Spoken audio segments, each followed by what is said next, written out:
starts. Let's go ahead. May we introduce ourselves? Yes. My name is Eisner-Grynberg, and these are my co-counsel. Okay. Good afternoon, Your Honor. My name is Jerry Bland. Good afternoon, Your Honor. My name is Paul Hall. And I assume you're the prosecution. Yes, Your Honor. Together we represent the people of the state of Midlands. Okay, thank you. Anything else? Yes, Your Honor. I have a copy of two documents for your reference. First, I have the stipulations that both parties have agreed upon, Okay. as well as an order on motions in limine that's been ruled upon by a judge prior to trial today. Okay. May I approach and tender? Sure. Please show us what we got.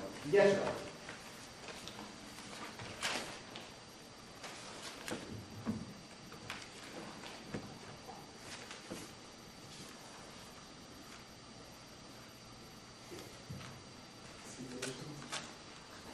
Thank you very much. Anything further, Tom? Yes, Your Honor. If I could direct you to stipulations 3 on that. Okay. Today we charged Whit Bowman with complicity to commit robbery. Now the person we're accusing her of being complicit with is Cameron Poole. Okay. Both parties have agreed that Cameron Poole is not available as a witness because he is still a fugitive. And that's for Rule 804, unavailable witnesses. Understood. With that, Your Honor, we're ready to begin. Okay, Vanessa. Your Honor, first may the defense make appearances for the record. You may. Good afternoon. My name is Amy Hartzell, and along with my co-counsel, Nick Sorosky Good afternoon, Your Honor. Afternoon. and Adrian Isaacson. Good afternoon, Your Honor. We represent the defendant in today's case, Mr. Whit Bowman. Good afternoon. Afternoon. The defense also has a few documents to tender to the bench for Your Honor's reference. Okay. We have a copy of the indictment in today's case, the relevant case law and penal code for this jurisdiction, as well as a copy of the jury instructions agreed upon by both parties. Okay. May I approach opposing counsel at the bench in turn? That's fine.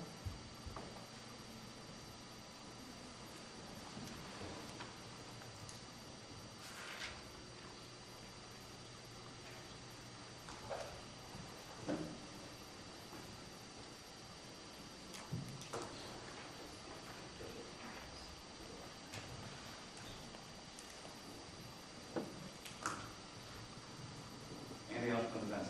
Yes, Your Honor. We would like to invoke Midland's Rule 615, calling for the constructive sequestration of all witnesses not designated as parties. The other rules about who would you have here? The defendant is with us, Okay. unfortunately. Governor, do you have anyone left present? No, Your Honor. Okay. Everyone else is supposed to. And finally, Your Honor, the defense would just like to ask permission for myself, co-counsel, and opposing counsel to move freely about the well during statements and examination. You may. With that, the defense is ready to proceed. Okay. Prosecution, you're very welcome. Yes, Your Honor. Okay.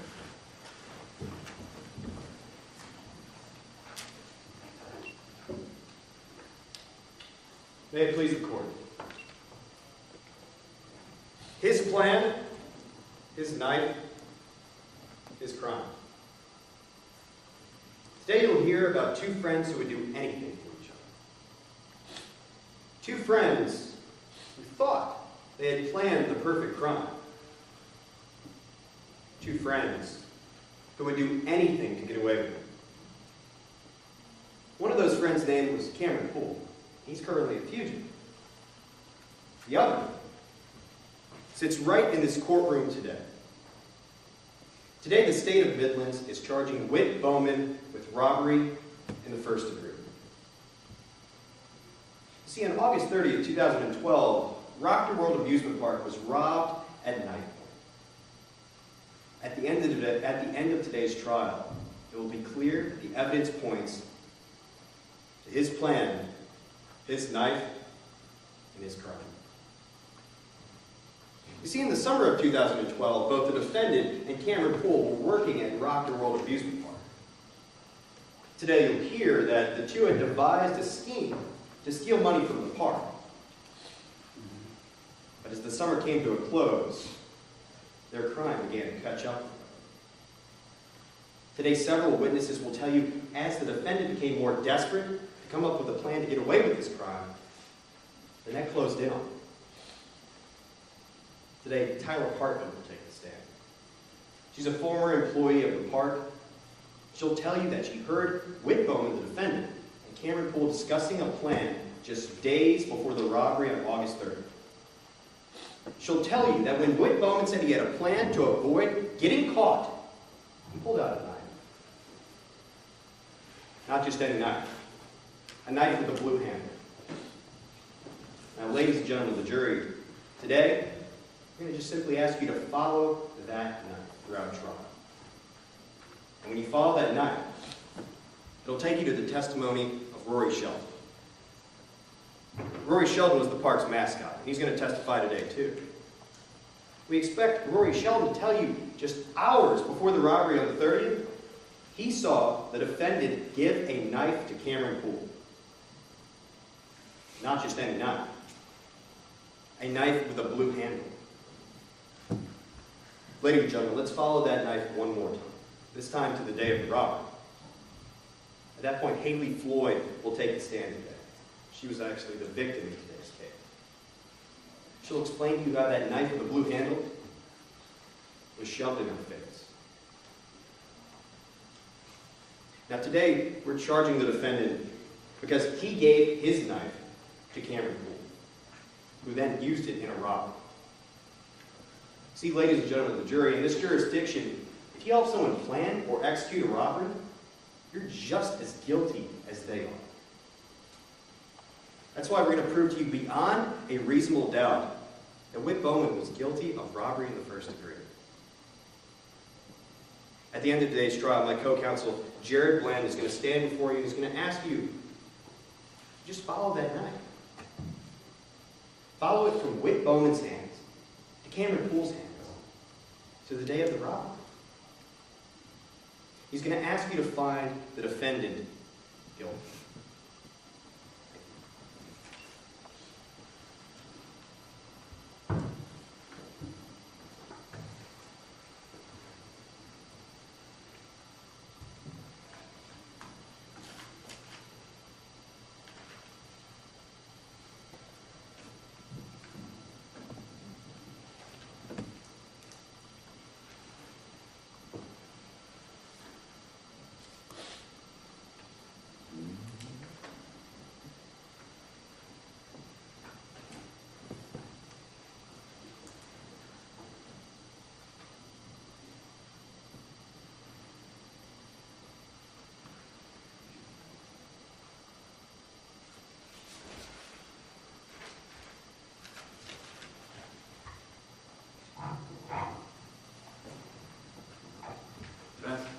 Yes, Your Honor.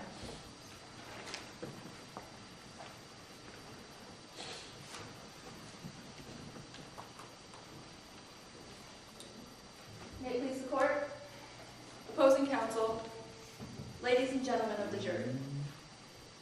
Close enough isn't good enough. On August 30th, 2012, a man did rob the ticket booth at the Rock the World amusement park. That man did put a knife in the face of Haley Floyd. He did threaten her. That man took all the money she gave him. He took off.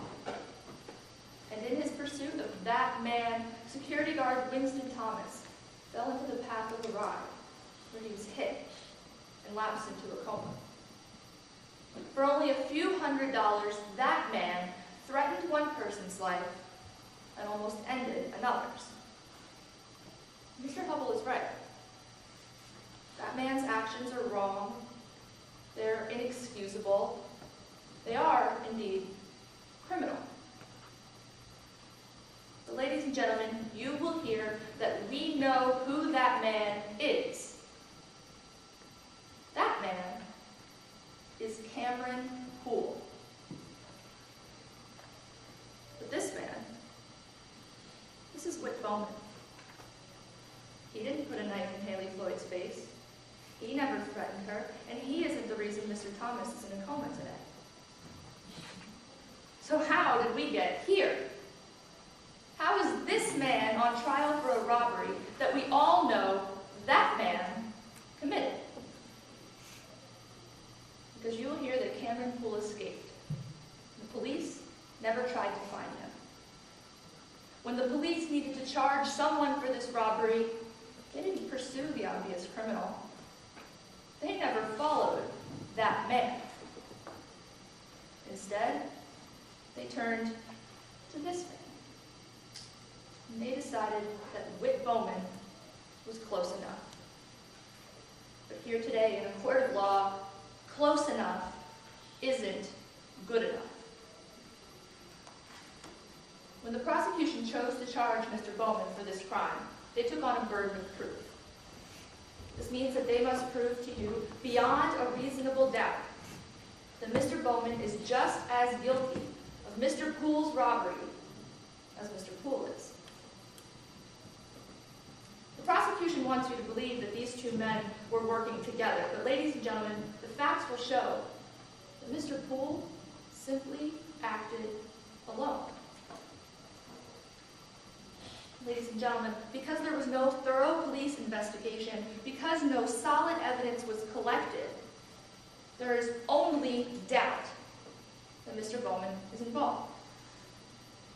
And in court here today, we anticipate that the prosecution will never call a police officer.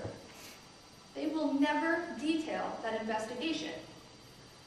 And we ask you to think, why? You will hear from Whit Bowman today. He'll take the stand even though he doesn't have to. And he'll tell you that he isn't perfect. In summer of 2012, he and Mr. Poole were working at Rhodes. To try to make ends meet, they figured out a way to skim a little bit of money off the top of the ticket sales. And yes, this was wrong. You'll hear that on August 30th, Mr. Poole suspected that they'd been found out and decided that they needed to remove that box of evidence of their scheme from the park. So Mr. Bowman agreed to help. But he'll tell you that as far as he knew, Mr. Poole would get in, get that box, and get out. The evidence will show that that wasn't good enough for Cameron Poole. The next time Mr. Bowman saw Mr. Poole, he was running into the ride he was operating, chased by Officer Thomas, who had a gun in his hand and started shooting in both of their directions. Mr. Bowman panicked and desperately tried to turn off the ride, but only turned off the lights instead.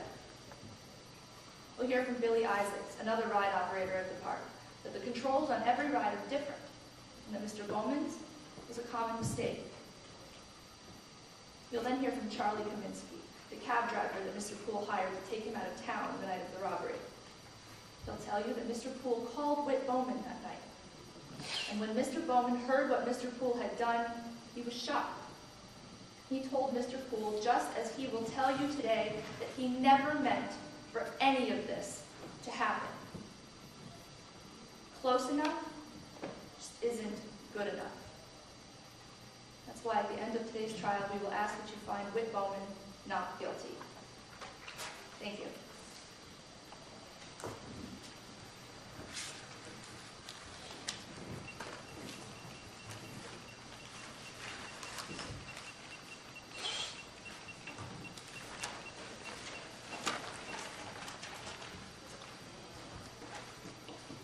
I do ask you not look at the scoring balances that are being scored. And it's hard.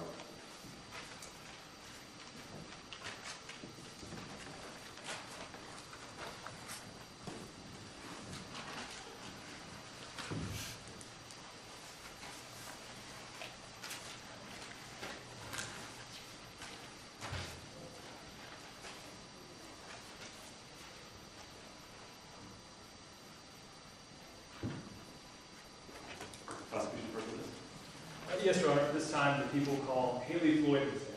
Ms. Floyd.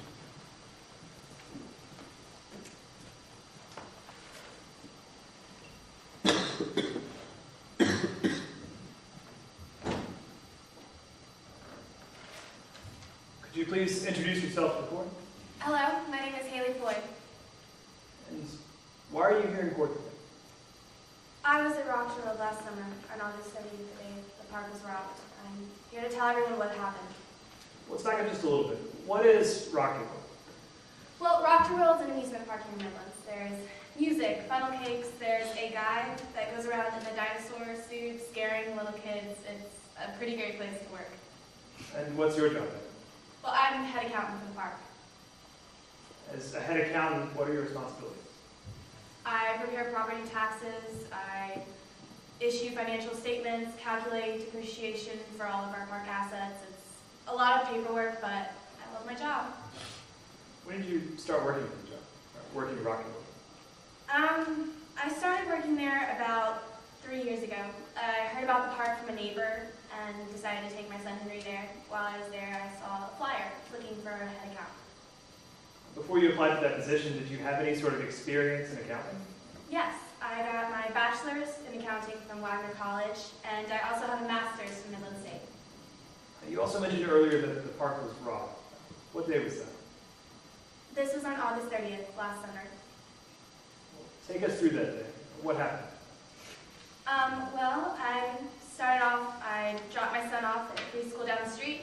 I went to work around 8 o'clock in the morning like usual. How did your workday begin? Well, it actually started, I had a meeting with our CEO of the company, Mr. Longstreet. And we actually had to come to the decision that we were going to have to let one of the park employees go. Why were you letting an employee go? Well, after doing a sales audit, I realized that the park was losing money from the ticket booth. Objection, Your Honor. Relevance? Okay, counsel. Your Honor, we have made basis to believe that the individual who was let go, specifically Cameron Poole, was the one who returned later on in the day and committed the robbery at the ticket booth. This is absolutely relevant to the charges in proving that Cameron Poole was involved in this robbery. We have to first prove that before we can Actually, really counsel, what's your objection? Your Honor, if I may, I believe that this is not relevant because it's simply discussing the meeting between her and J.C. Longstreet regarding the decision to possibly fire an employee. The bar 401 is pretty low, and I'm going to let him go at this point, given the connection you described with Cameron Poole, who is someone you all agree is the person that committed the actual crime that your client is completely close with. So I'm going to allow it. Yes, Your Honor. Objection number one, please continue. Who is Cameron Poole? Cameron Poole is a park employee. He's a teenager. He worked in the ticket booth that summer. After doing a sales audit, I realized that our company, the park, was losing money from the ticket booth. And were you present when Cameron Poole was fired? Unfortunately. Do you know what was said? Yes. Mr. Longstreet explained that he should go home for the day, that he was no longer needed in the ticket booth. At that point, Cameron started screaming that Objection, Your Honor, this is hearsay. Okay, counsel. Your Honor, the statement is going to be, you can't push me out like this. I'm not going down like this. If the substance of the statement's not important, why isn't there hearsay, counsel? This goes to the subsequent action of Cameron Poole. Again, Cameron Poole, after being fired, leaves the park, returns to the park. And So it's not the truth of the matter, sir, counsel? No, Your Honor. The truth of the matter is If it's not the truth of the matter, sir, you will not be arguing your closing, and it's okay, I'll allow it for that purpose. I think that's Yes, sir. your word. Yes, Your Honor. what did Cameron Poole say after he was fired? he started screaming that we couldn't push it out like this, that this wasn't going to happen, he wasn't going to stand for it. He was very upset. What happened next? We told him to go home. Everyone in the park had already been assigned positions that day, so I decided to take over the ticket booth and work there. How did the day go while you were working the paper? It went great. Until about closing time. When I was packing up to leave, I saw Cameron walking back towards the ticket booth with a knife. Did you say anything to Cameron at that point? Yes, I told him that, Cameron, you really aren't supposed to be here. We told you you're not supposed to go. Like I said, he's a teenager, but he kept walking towards me, and he had this smile, and he was looking down on me, and I started to get nervous, so I reached for my cell phone in my purse. Were you able to call someone for help? No. Next thing I knew, he jumped over the counter, and before I knew it, I was pinned against the wall, and there was a knife against my throat. Did Cameron Poole say anything at all to you? He said he was going to kill me. And he was going to cut my throat, and I was terrified. What did you do? I panicked. I mean, I unlocked the cash register, and I gave him everything. I just kept putting the money in the bag. I gave him cash from my wallet, everything. I mean, I was thinking of I gave him everything. You said that Cameron was holding a knife to your throat. Could you describe that knife? Yeah, it was a blue handle. It was shiny. It was a multi-tool knife. It looked like there was compartments to it. Do you know if anyone else at the park owned the knife? Yes, Who was that? Mr. Bowman did. Whitney. Who is Mr. Bowman? Mr. Bowman, he was a ride operator at the park. Do you see him here in court today? Yes, Mr. Bowman's over there. He's in a blue tie. He's blonde hair. And when Cameron Poole approached you with that knife, was Mr. Bowman with him? No, he wasn't. I can't imagine that. I would hope he wasn't involved in anything like this. Well, let's talk about that. Earlier you said that Cameron Poole had a knife that was blue. What did Mr. Bowman's knife look like? It was blue. You said that it had multiple compartments. What did Mr. Bowman's knife look like? Mr. Bowman's knife, it also was a multi-compartment knife. When was the last time you saw Mr. Bowman with that knife before the robbery? About a week before. No further questions, Your Honor. Ms. Brown?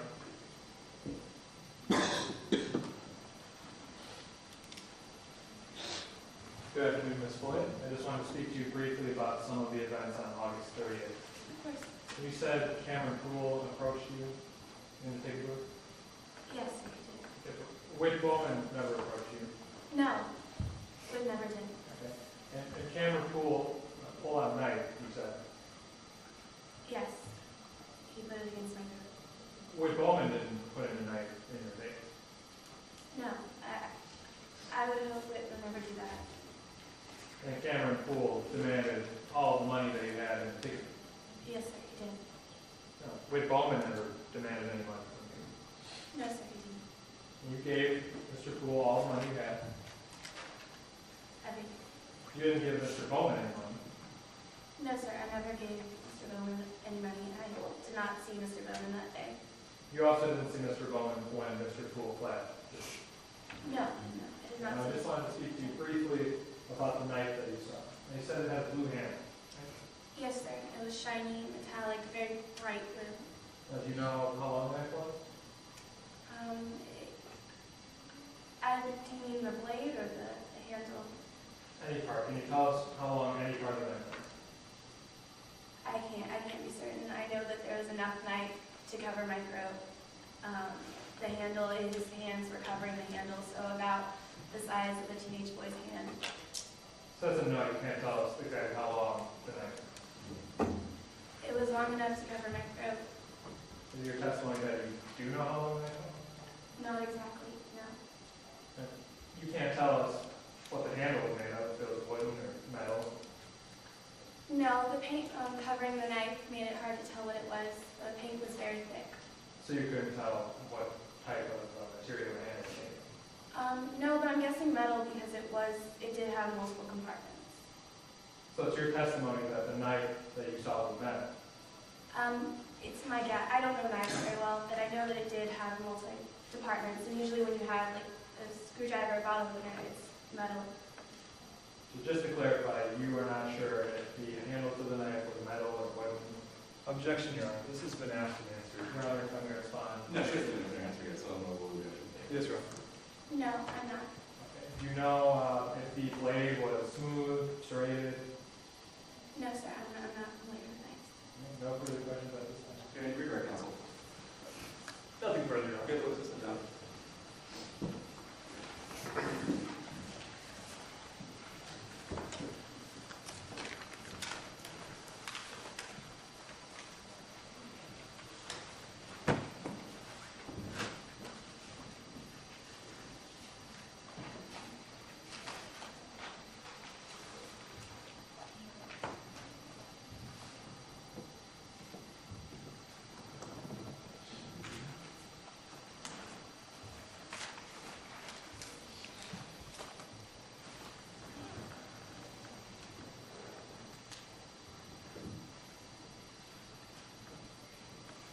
detention, yes, or prosecution, I'm sorry. Do the people call Tyler Parkman?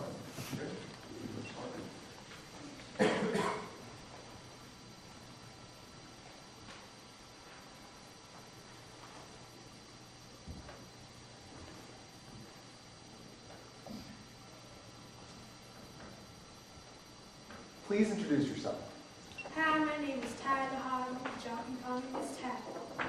Why are you here today? Well, I'm here because I was at Rock the World the day of the robbery, August 30th. The guy who robbed the park Cameron Poole ran right by me on his way out. Before we talk about August 30th, I'd like to talk a little bit about you. Where are you from? Okay, well, I was born in Ellenwood, Midlands. Small town, only about 500 people. World famous, though. Known for the home of Granny Lou's Sweet Southern Peaches. What do you do for a living? Well, I'm retired now, so I spend most of my time tending to my chickens. You see, I own a chicken farm with my husband, Joe D. What did you do before you retired? Whew, what didn't I do? You see, I started off on a small honey farm, but had to stop that after I figured out I was allergic to bees. So I moved further down south and started working on a dairy farm. It didn't turn out to be too good on my knees, though. Oh, I spent some time working at Rock the World, little kids' farm, too. Ms. Hartman, do you know the defendant, Whit Bowman? Yeah, I know Miss Wesley. Oh, there he is over there in that black suit with that blue tie. Your Honor, let the record reflect that Ms. Hartman has correctly identified the defendant. So, How did you know the defendant? Oh, he worked at Rock the World. He was always real nice to me, nice to my grandkids, too. Used to never cut in line and stuff. Do you know Cameron Poole? Yeah, Cameron and Whit Bowman, they was real good friends. I used to always see him chitter-chatting, you know. We've heard today that Rocker World was robbed at knife point. Do you know if the defendant owns a knife? Yes, sir, I do. How do you know that? What I seen him with. When did you see the defendant with a knife? Oh, I saw him with the knife all the time. Ms. Hartman, did you ever see the defendant with that knife when he was hanging out with Cameron Poole? Yeah, I saw Whit Bowman show Cameron Poole the knife. When you saw Whit Bowman show Cameron Poole his knife, were they talking? Yeah, they was. Could you hear what they were saying? Whit Bowman was telling Cameron Poole that their boss was on to some scheme they was running. How did Cameron Poole respond when the defendant said their boss was onto a scheme they were running? Cameron Poole, he started yelling. What was he yelling? Objection. Calls for hearsay. Counsel. Your Honor, we're not offering the statement for the truth of the matter asserted. Okay. May I respond, Your Honor? If they're not offering a statement for the truth of the matter, I fail to see why it's relevant. Okay, counsel, what's relevant? Your Honor, we're not offering for the truth of the matter asserted, but for the effect on Whit Bowman. How Whit Bowman responded after Cameron Poole started screaming. Okay, that's relevant. Counsel, I'm allowed. Objection. What was Cameron Poole yelling? So he said that he was not going down for this. How did the defendant respond when Cameron Poole said, "I'm not going to go down for this"? Well, he said there was nothing to worry about and that he had a plan to get what they deserved from their boss. Did the defendant say what his plan to get what they deserved from their boss was? Yeah, he pulled out a knife and said this was an insurance policy if Cameron Poole needed it. Objection. Speculation. May I be heard? Your Honor, the witness just said that the plan that Mr. Bowman had was this knife. Now, she hasn't testified that Mr. Bowman said, I have a plan for you to use this knife against our boss or anything of that matter. What she did say was he took out a knife, and therefore I knew that that was his plan. We haven't heard that link, and therefore this is speculation at this time. Okay, counsel, what is she actually saying? Your Honor, she said the defendant said, "I have a plan," and then the defendant said what that plan was. Right. Pulled out a knife and said, "This is an insurance policy." It immediately followed, so it's a rationally based perception that that was the plan Whit Bowman was talking about immediately before. Right, so for her to assume that that's about actually the boss, the CEO at this point, is speculation. I will allow her to testify to the actual information she heard said out of the mouth of the defendant, but nothing more than that, so that the objection sustained with that in mind. Yes, Your Honor. Right, Your Honor? It's so strict.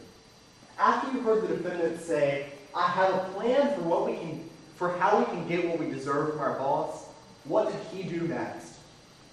When he pulled out a knife, said this is an insurance policy if you need it. Ms. Hartman, was that the same knife you've seen the defendant with before?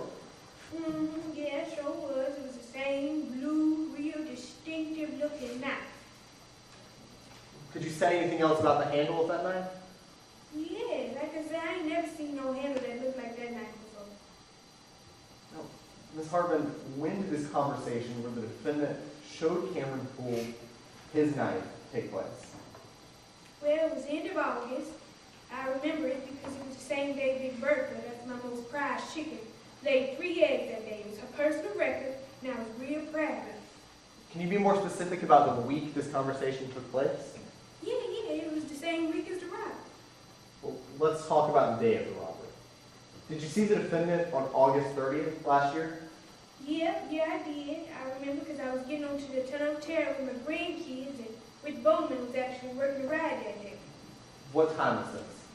It was around close. I was telling my grandkids this was the last ride we was going to get on before we went home. What happened when you and your grandkids were on that ride?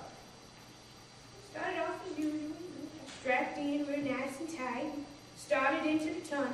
That's when I saw somebody run out into the tracks. Who was running on the tracks? Cameron Boone, he was running at the speed limit.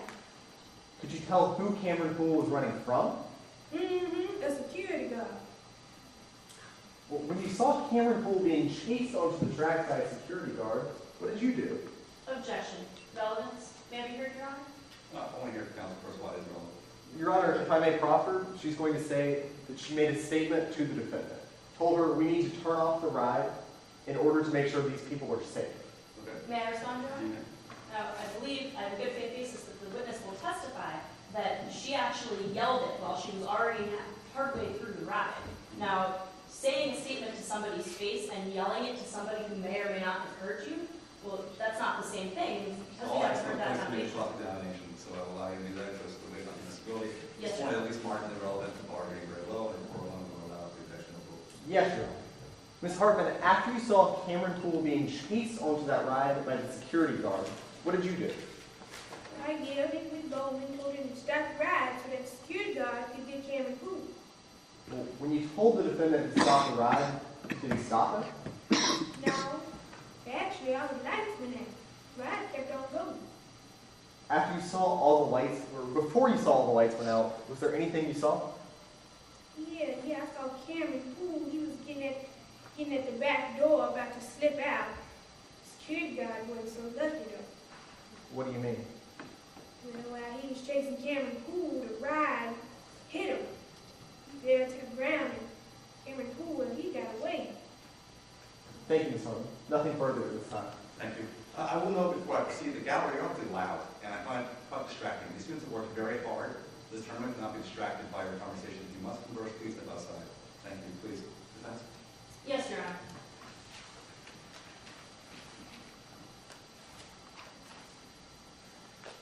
May I proceed? You may. Good afternoon. Hey, baby, how you doing? I'd like to talk to you about your involvement with Rock the World, because you're actually a bit obsessed with Rock the World, aren't you? Well, yeah, I've been going there ever since I was a little bitty girl. Rock the World opened up around the same time that I was born. You would say that you have kept almost all of the wristbands that you've ever gotten for Rock the World, right? Yeah, nice little collectible, you know. You'd say you have enough right now to wallpaper your bathroom? Yeah, that sounds about right. I got lots of them. Now, at one point you actually worked for Rock the World, right? Oh, yeah, a long time ago. You telling my age now. And how long ago would you say that was? A few years ago. Would you say more or less than 15? Yeah, Now, you still have your uniform from 15 years ago, right? sure do. And you It's still real wear it. nice, too. Still wear it. Actually, Miss Hartman, it's not so nice. You'd say that it's stained and faded, right? I said it still fits me real nice. That means I'm staying the same size. So you wear this stained, faded uniform from a park that you don't work at anymore. I Quite put it often. on because it makes me feel young. In fact, you sometimes wear it around the month, right? Yeah, sometimes. So That's on my you want days it? when I don't really feel Your like Honor. dressing up, you know. I'd ask the witness to be able to finish the answer and not be cut off. Mayor Sandra? No, Counselor, you are indeed cutting off with someone else. You do show that. Yes, down days, that's when I wear my outfit. Well, you'd actually say that you wear it to the park sometimes, right? Yes, as I just said, on my down days when I don't feel like dressing up, looking cute for nobody. And you actually would say that you wear it to the park because it helps you blend in with the employees, right? But yeah, sometimes it does. Ms. Hartman, I'd like to talk to you about some of the conversations that you overheard that you just testified to. But first, I'd like to talk to you about Whit Bowman and how you know him. Now, Whit Bowman, you know him through Rock the World, right? Mm-hmm, yeah, he's pretty nice stuff. And you like to go on his rides a lot, right? Mm-hmm, yeah. And often he would spend a lot of time with you, right? I mean, we would chit-chat every now and then. In fact, you would sometimes wait for his breaks and shifts so that you could go talk to him, right? Yeah, he was big in football, and I was too, so I used to talk to him about the games and stuff. In fact, he would even sometimes give you what you would call the VIP treatment, right? Yeah, sometimes. He would allow you to go into the ride operator's booth, and he would show you the different controls, right? Yeah, it was mostly for my grandkids, though. They like to see that kind of stuff. So you considered Mr. Bowman a friend. He was an acquaintance, I knew of him. I couldn't get no close to no other man. Joey Dean didn't like that. But you were friendly, Yeah, I was nice. and you enjoyed spending time with him. Yeah. But then, in the summer of 2012, Cameron Poole came along. Yeah, he came. And that changed things between your relationship with Mr. Bowman, didn't it? Yeah. Not really. I wasn't sad about it. Well, sometimes you would wait for Mr. Bowman to come out of his ride for break, but he would pass right on by you to go hang out with Cameron Poole. Yeah, after a football game or something like that, I'd like to talk about some of the plays that was made and some things I felt like the team could have done differently, but I guess he didn't feel like talking about on them days. Most of the time, it was days this team lost. I'm not asking you about football, Ms. Hartman. I'm just asking you, often he would pass you by, completely ignoring you for Cameron Poole, right? Yeah, when I was wanting to talk to him and stuff. So Yeah, you weren't getting the VIP treatment as much as you had. he just wasn't talking to me. That didn't have nothing to do with VIP treatment. And so you started spying on my client and Cameron Poole, didn't you? I wasn't spying on nobody. Well, one of these conversations that you overheard, you were actually hiding behind a tree, right? You're trying to make me sound crazy. No, child, I was just behind a tree looking out at the rock of the world and stuff, watching my grandkids play, and Cameron Poole and the other person, what's his name, Whit Bowman, he was over there talking to each other. Miss Hartman, you were on one side of the tree, Yeah. they were on the other side of the tree, and you never made yourself known to them, right? Objection, Your Honor, compound question. Your Honor, I think we're raised. Okay, if you're going to do that, that's fine. You guys just- Now, you were on one side of the tree, Yeah, I was on one side, They watching were my on the other. grandkids play and stuff. they were on the other side, Yeah, and you never made it known to them that you were listening to their conversation. I didn't think I had to. Now, I'd like to talk to you about this other conversation that you say happened between my client, Cameron Poole, where there was a knife exchange. Can you tell us exactly when that conversation happened? Well, a few days, maybe a week after that, I was using the bathroom. You were using the bathroom. Just to be clear, this was not on the day of the robbery itself. No, Now, you were actually using the employee bathroom, right? sure was. It's a bathroom you're not allowed to use. Why can't I use that bathroom? You're not an employee, Ms. Hartman, are you? No, but it's handicap accessible. You've never been told that you can go into the bath and use the employees-only restroom. No, but I figured I've been going to rock the world long enough. I can use whatever bathroom I want to use. And yet it's your claim that while you were in this bathroom that you're not supposed to be in, hiding from the defendant, from my client and Mr. Poole, it's your claim that during this you saw a knife exchange. I wasn't hiding. And yes, I did see somebody hand Whit Bowman and Cameron Poole a knife. Is it your testimony that you weren't hiding when you were in the bathroom? Well, I was being still and quiet, but I wasn't hiding from nobody. Ms. Hartman, you put your feet up on the toilet seat. I had to Duck climb down. up there to use it. You put your feet up on the toilet seat, right? Yeah, climb up there to use it. With your feet on the toilet seat, Ms. Hartman. Yeah, it had me push myself back a little bit. And you ducked down, right? I ain't had to duck down, the star was tall. You regulated your breathing so that my client and Mr. Poole couldn't hear you. I didn't regulate no breathing, I was breathing normal. Okay, sorry. Now, when you were hiding in this toilet stall, never said that she was hiding in the Hilton stall. The premise of the question was not So answered. you're definitely the characterization of the word, the use of the word hiding. Yes, Your Okay, Honor. they mentioned his name. Now, Ms. Hartman, while you were crouched down on the toilet, ducking down so that nobody could see you, you said that you overheard a conversation and saw my client hand Mr. Poole a knife. While I was using the bathroom, like I would guess regular folk would do, I saw Big Bowman hand Cameron Poole a knife. Now, let's be clear, when you saw this knife exchange, you would say that you were seeing it through a crack in the door. Yeah, I was looking through the little crevice, between the stall and the door. And you said something interesting on direct examination. You said that that knife was unique. You would recognize it anywhere, right? Yeah, it's real. You said you'd never Different to seen. me. You said you'd never seen anything like it, right? Yeah, I could pick that knife out. You could pick that knife out, even if you saw knives that were pretty similar to it, right? And maybe, I don't think they make a lot of knives that look like that though. You remember making an affidavit, Yeah, and you were told to be truthful in that affidavit. yeah. You were under oath when you made that affidavit, Mm-hmm. and you were told that you had up until today to change it if anything new occurred to you. Yeah, that's what they told me. Now, may the record reflect I'm approaching opposing counsel with the witness's affidavit.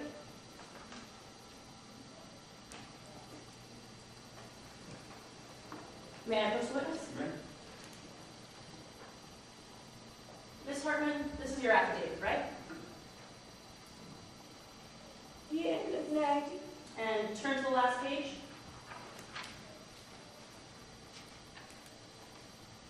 Hold on a second, I gotta make sure my signature's on the back of the paper. That is your signature on the back page, Ms. Hartman. Yeah, that's it. Now turn to page 4 for me, please. Line 74. Read silently as I read aloud. Hold on a second now, you moving kind of fast. Read silently as I read aloud, please, Ms. Hartman. I had seen Bowman fiddling around with that knife before. It had a bottle opener and a pretty blue handle. I assumed it was the same one. Did I read that correctly? Yeah, yes it is. Thank you, Ms. Hartman. Nothing further. May I first witness? You may. And read right counsel. No, Your Honor. What is it?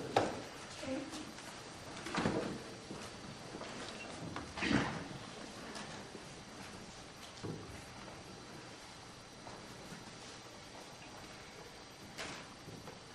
Your Honor, one of the judges are sworn in. Go to the courtroom for his lunch.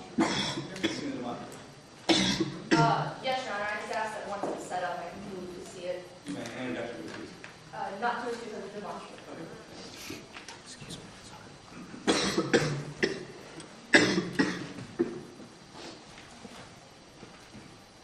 I don't need to see it.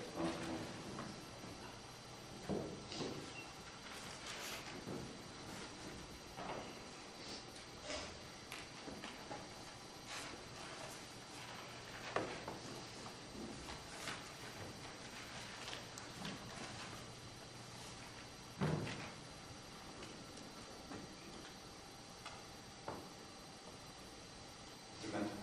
You may call the Yes. At this time, we call Rory Shell. witness. Mr. Sheldon.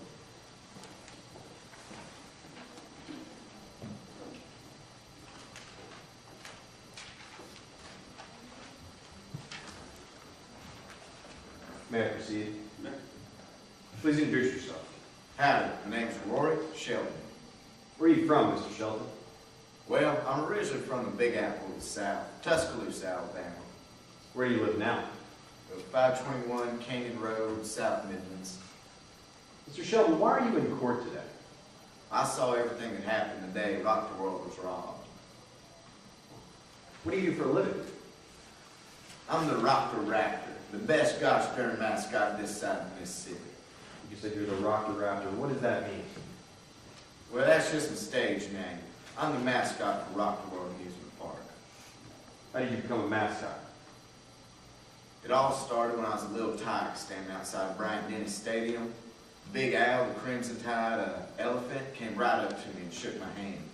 Right then and there, I knew I wanted to be a big shot mascot. How long have you been working at Rock the World? For about the past 3 years now. Do you know Cameron Poole? Yes, sir. He was the ticket booth operator. Do you know Whit Bowman? Yes, sir. He's there in the blue tie. Your Honor, let the record reflect the witness has properly identified the defendant. So noted. Mr. Sheldon, what were your responsibilities at Rocker World in the summer of 2012? I give my best impersonation of a real raptor. You know, I never ever break character. In fact, nobody actually knows me outside my dino persona at Rocker World. I'm pretty much like a possum in the dark, you know. I'm everywhere and I'm nowhere at the same time. So I was able to hear a lot of interesting conversations that summer. Did you hear any conversations between the defendant and Cameron Poole? Yes, sir. I heard them talking about a knife. What were they saying about that knife? Whit was asking Cameron if Cameron had a knife, and then Whit said, I'm going to bring you a knife. What day was that? That was August 29th. Did they say anything else after he said I was going to bring you a knife? Yeah, the next day, August 30th, Whit said we should teach Longstreet a lesson. Then I saw Whit give Cameron the knife. Mr. Sheldon, were you working at Rocker World on August 30th of 2012? Yes, sir, I was. Did you see the robbery happen? Yes, sir, I did. If you use a map of the park, can you describe what happened that day? Yes, sir, I could. Your Honor, maybe we'll step down and maybe use the map. Then you move around. Yes, sir.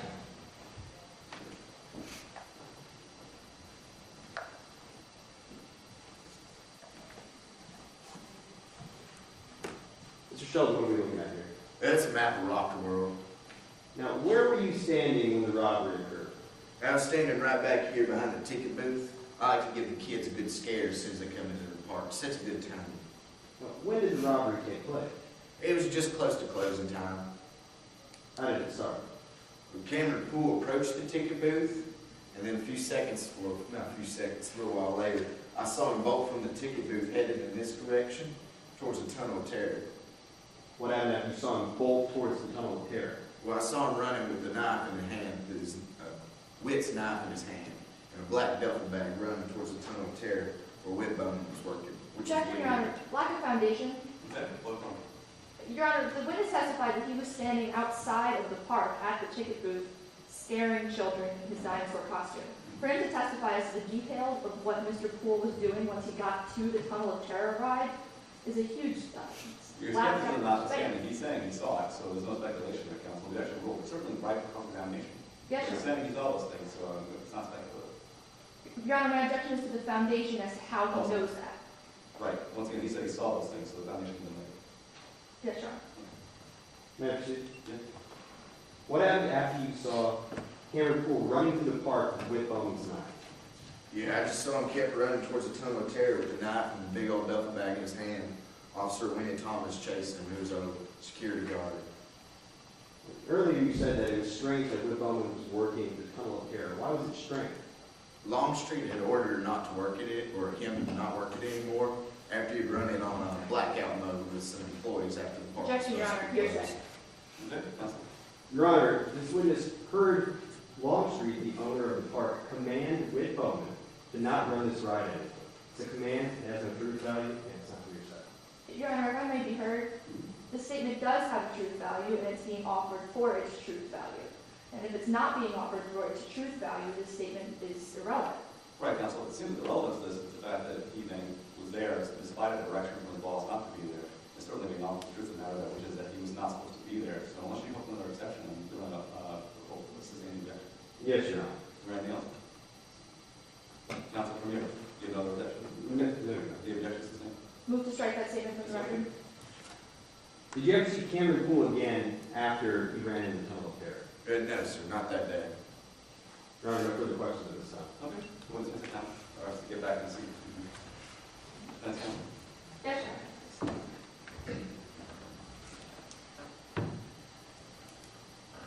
May I proceed? Mr. Sheldon, I'd like to talk to you a little bit about that knife you just mentioned. All right. Now, you said that you saw Mr. Bowman give Mr. Poole a knife, right? That's right, I did. You said that that was on August 30th. That's right, that's That's the correct. same day that you said you saw the robbery. That's right, same day. You can't be certain that what you saw Mr. Bowman give Mr. Poole even was a knife, right? Yeah, I'm about 99% certain. You can't be sure that it was a knife. Pretty close. So that's a no, you can't be sure. Yeah, I mean, I'm not 100%, but only the man upstairs can be 100%. Mr. Shelton, that's a no, you can't be sure. Yeah, right? that'd be a no, not 100%. And you say that you then saw Mr. Poole rob the ticket booth, right? That's right. And you will agree with me that ticket booth is all the way over here, right? That's right. You said you were standing right there when that happened. Actually, just a little bit back. You A little were, farther back. you were right at the ticket booth when you saw him rob it, right? Yeah, I was a little bit back so I could scare the kids. You were wearing your dinosaur costume. That's right, Raptor Raptor, first skin fried. You were trying to scare the children. I think I succeeded in scaring the children. So as you were standing here scaring the children in your suit, you saw Mr. Mr. Poole run all the way over here. Yeah, that's right. And you say that you saw him run all the way over here holding the knife. Holding the knife in the duffel bag. So first you're telling us that from over here, this side of the park, you saw Mr. Poole all the way on this side of the park holding a knife? No, I mean I saw him leave the ticket booth, knife in hand, bag in hand. You can't be sure that what you saw him carrying was the knife. When I saw him leave the ticket booth, I'm about 100% sure. You don't know that he was running away holding the knife. I'm pretty close. You don't know. I mean, I'm pretty positive. Mr. Shelton, you remember making an affidavit for today's case, don't you? I do. And you swore to tell the truth in this affidavit? I did. You were under oath. Yes, ma'am. You were told that you could update this affidavit until today, right? Yes, ma'am. And if I showed you a copy of that affidavit, you would recognize it, right? Yes, ma'am. May the record reflect I'm showing the opposing counsel a copy of the witness's affidavit. Okay.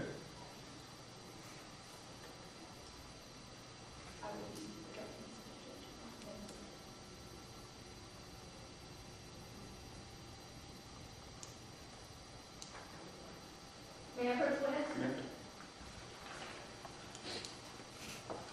Mr. Shelton, that's your affidavit, right?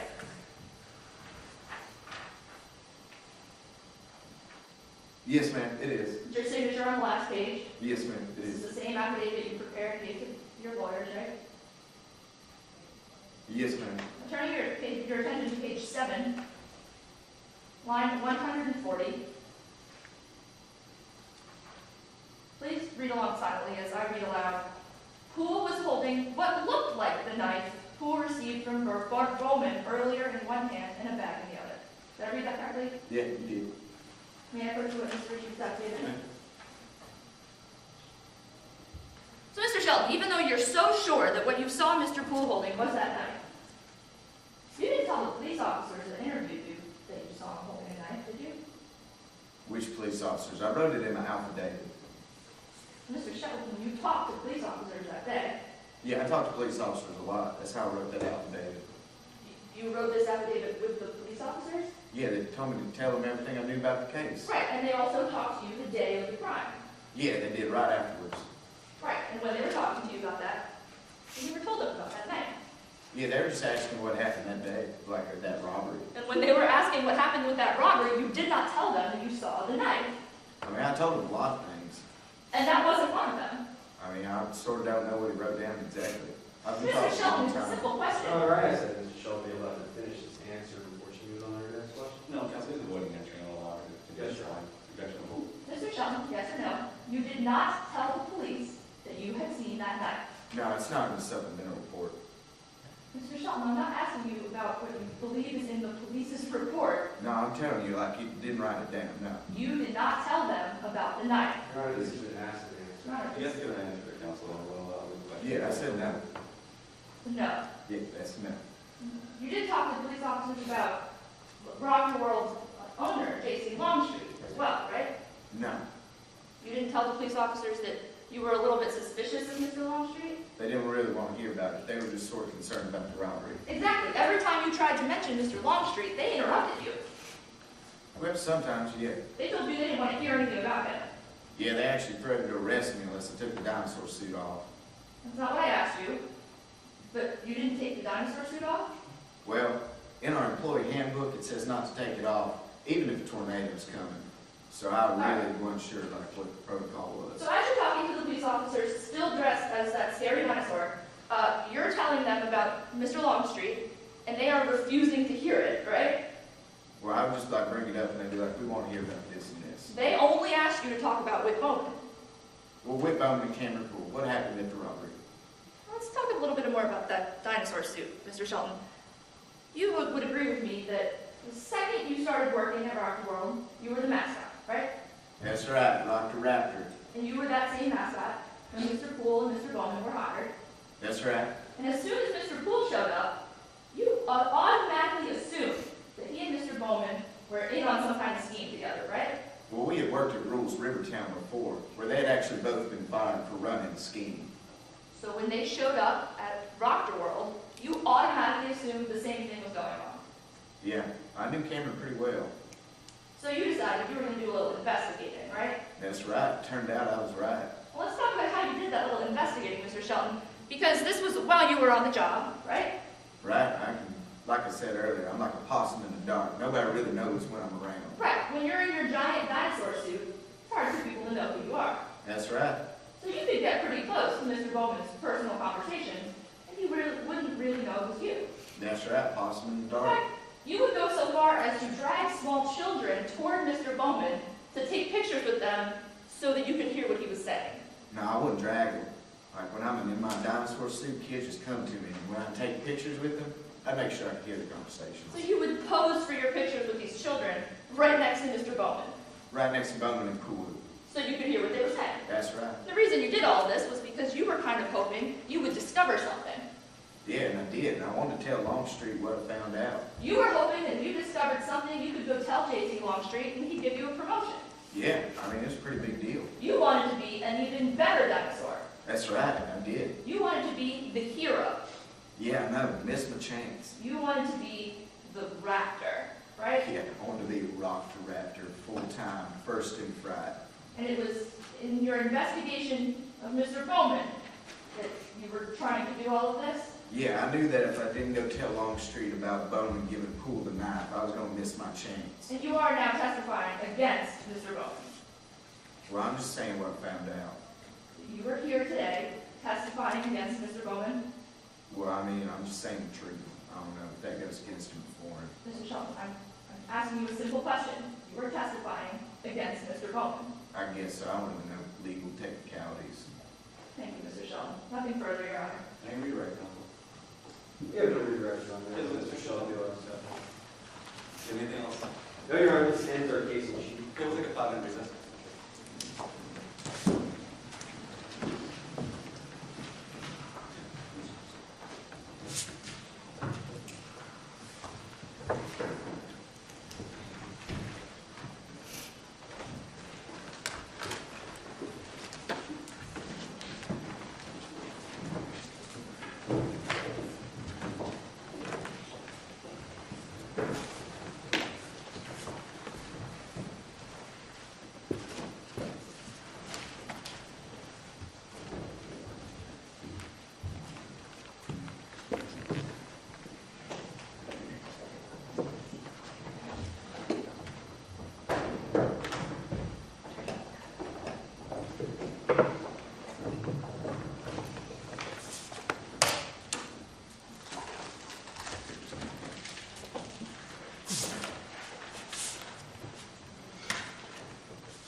May I proceed?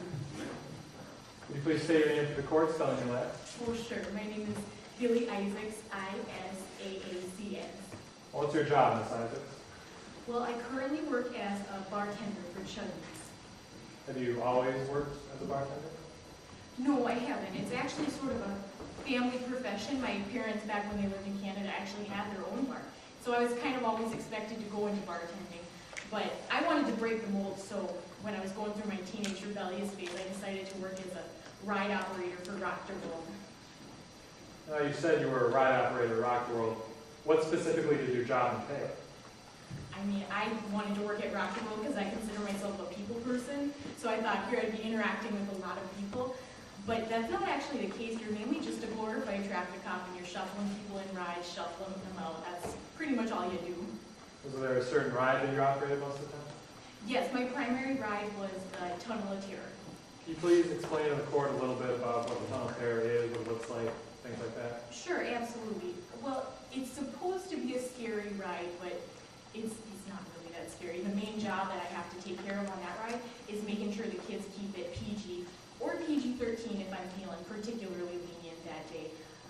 But the ride itself is pretty standard. It's just a tunnel, and then in the middle of the ride there's an employee exit door that leads to the outside of the park. It's the only way to get in and out besides the front gate. How did you learn your job? What kind of training did you receive? To be perfectly honest, I did not have much training at all. I was thrown a manual, put on a ride, and told hop to it. So I tried my best, but I definitely made a couple mistakes. Well, what kind of mistakes did you make? I tell you, those controls are so wonky and you don't know what's going on with them. And my first day operating the ride, I accidentally put in blackout mode, which turned off all the lights, and I was so humiliated. Besides this, what makes the control so confusing? Well, the manual is very unclear about where the buttons are because they're different on every ride. So you don't exactly know which one you're supposed to hit, and you can, if you're not paying attention, it's really easy to make a mistake. Were you working as a ride operator on Tunnel Terror on August 30th, 2012? Yes, I was. And you were at your ride that day? Yes, I was. What did you notice as you were working your ride? Well, the main thing that I noticed that day that was kind of out of the ordinary was that the employee access door was swinging open, which was kind of strange. Did that continue to swing open throughout the day? Yeah, it did actually, which was, again, really unusual because it's normally closed. Did you ever go over to the door? At one point it stopped swinging and I saw a shadow, so yeah, I went over to investigate. Now, you said the Tunnel Terror is your primary ride. Is the door being open and closed like that a normal thing? Do you see that a lot? Like I said, no, the exit door is almost always closed, so I figured it was probably broken. Now, when you approached the door, you said you saw a shadow. What did you see? I saw Mr. Poole by the door, actually. Cameron Poole, another ride operator. What was Mr. Poole doing? He was fumbling through his pockets.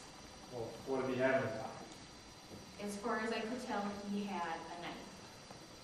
Now, you're saying you saw Mr. Poole in that. Did you ever see Whit Bowman with that knife? No, I didn't. Did you ever see Whit Bowman hand that knife to Mr. Poole? No. Did you ever hear any conversation between Mr. Bowman and Mr. Poole regarding any knife? No. No. You know Whit Bowman? Oh yeah, I sure do. He's another one of the ride operators, and he's particularly helpful to me sometimes. What do you mean by that? Well, I just got a new dog. His name is Mr. Muffles, and he's a cockapoo. But he's a puppy, and so if I don't get home in time, sometimes he likes to let me know that the house is his, if you know what I mean. So I have to hire a dog sitter, but if I can't find a dog sitter, I have to go home to make sure that I let him out. Was August 30th one of these days that he helped you out? He did actually help me out that day. I mean, he took over the ride for me that day. No further questions, John? Cross-examination. Yes, Your Honor.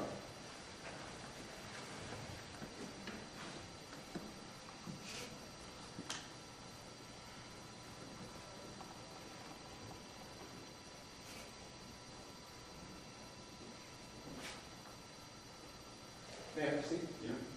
Ms. Isaacs, you know the defendant, don't you? Oh, I sure do. You also know Cameron Poole, right? Yes, he was another ride operator that worked at the park.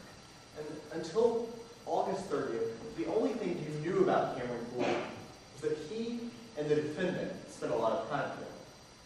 Right, I thought that they were friends. In fact, that was the only thing you knew about Cameron Poole until August 30th. About Cameron Poole, yeah, that was all I really knew. But on August 30th, you learned a few more things about Mr. Poole, didn't you? I don't really know what you mean. Let's talk about it. Okay. You said that you saw the door to your ride swinging open and shut, correct? Right, it was a bit unusual. And when you went back there to see what was going on, you saw Cameron Poole. Yes, I did. You saw Cameron Poole pull two things out of his pockets. Sure, yes. The first one was a knife, right? Yes, like I said, I saw him pull out a knife. And that knife, it had a blue handle. Isn't that right? From where I was standing, yeah, the handle was blue. In fact, you were sure that that handle was blue, aren't you? Yeah, I mean, as sure as you can be. The other thing you saw pull out was a cell phone. Yes, sir. And you could see a name at the top of that cell phone, couldn't you? I couldn't exactly be sure of what I saw. But you're pretty sure of what that name was, right?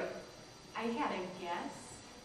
You were sure enough to write down a name in your affidavit, weren't you? Yes, yes, at the time I thought it was Bowman, but again, I knew that they were friends and that's really all I know about him, so I kind of figured that would have been a logical name.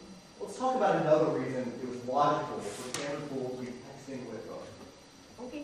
Just 5 minutes after you saw that name at the top of Cameron Poole's screen, Whit Bowman showed up at your ride. Yeah, I'd say it's probably about 5 minutes after. Just 5 minutes after you saw Cameron Poole texting Whit Bowman told you you could go home for the night. Right, Whit let me go home for the night. And you left, didn't you? Yes, I did. On your way out, you ran into Cameron Poole again. Yes, I saw him kind of by the ticket booth. When you ran into Cameron Poole, he asked you a question, didn't he? Yes, he did. He asked you whether Whit Bowman was working at the Tunnel of Terror. Right, he said that he knew that happened from time to time, and I think it was kind of common knowledge around the park that did happen. Well, this was just a few minutes after you saw Cameron Poole texting Whit Bowman at your ride. I don't know if it was Bowman. It was just a few minutes after you saw the name that looked a lot like Bowman to you that Cameron Poole was texting at your ride. Yeah, it was shortly after. Just a few minutes after you saw Cameron Poole sending that message to a name that looked like Bowman, Cameron Poole asked you whether Whit Bowman was covering your ride. I'm sorry, I'm Canadian, I don't understand a lot of what you're saying. Can you repeat the question, please? Just a few minutes after you saw the name Bowman in the to field on that phone, Yes. Cameron Poole asked you whether Whit Bowman was working that ride. Right, yes. You didn't know how he knew that. I had a pretty good idea. I mean, it was, again, like I said, common knowledge around the park that You say it was common knowledge. It wasn't common knowledge that Whit Bowman was going to be working your ride that particular night, was it? Well, I was leaving, and Whit was the only one that ever covered for me, so it made a lot of sense. Ms. Isaacs, it wasn't common knowledge. You didn't tell everyone in the park that Whit Bowman was covering your ride that night, did you? I didn't have to. People saw me working it. But what you do know is that shortly before Cameron Poole asked you that question, he had been sending a message from his phone to Whit Bowman. I said I didn't know that. What you know is shortly before Cameron Poole asked you that question, you had seen him sending a message to a name that looked a lot like Bowman to you. Objection, Your Honor, asked and answered. Your Honor, the witness hasn't given a straight answer to this particular question. Well, I asked one last time. Yes, Your Honor. Shortly before Cameron Poole asked you whether Whit Bowman was covering your ride, you had seen Cameron Poole sending a message to a name that looked a lot like Bowman to you. To a name that I had assumed at the time was Bowman, yes. And shortly before Cameron Poole asked you whether Whit Bowman was covering your ride, you saw Cameron Poole holding a bright blue knife. Yeah, he had a knife earlier. And that was in the evening of August 3rd. It was around closing time. Nothing further. Can you read right now? Not at this time, Your Honor.